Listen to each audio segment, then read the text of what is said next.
Добър ден!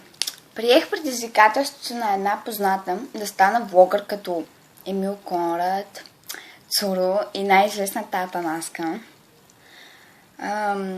Всъщност не знам за какво да ви говоря, така че бих приела въпроси, съвети и предложения за идея за видеоклиповете ми във Facebook. Би трябвало, там където ще качвам клипове.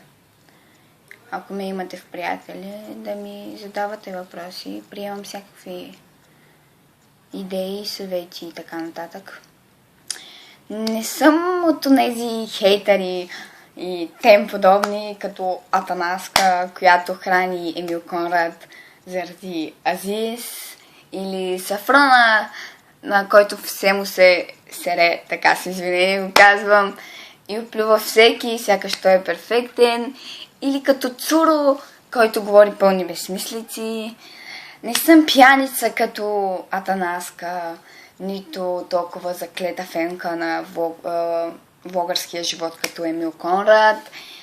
Така че приемам всякакви идеи, всичко, каквото и да е било, от какъвто от всеки сорт, от всеки вид, както искате го наречете.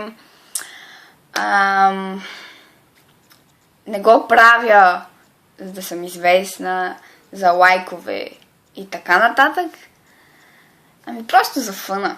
И защото ме предизвикаха да стана влогър. Ще бъда радостна, ако имам почитатели, фенове, фен страница и така нататък. Но не живея за това.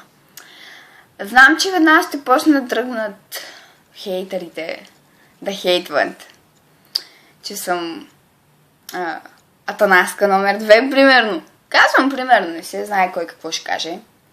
Че го правя за лайкове, че копирвам тея влогъри, като Сафрона и така нататък, които изредих вече неведнъж. И това е. Чакам с нетърпение идеи, за да направя следващия си клип.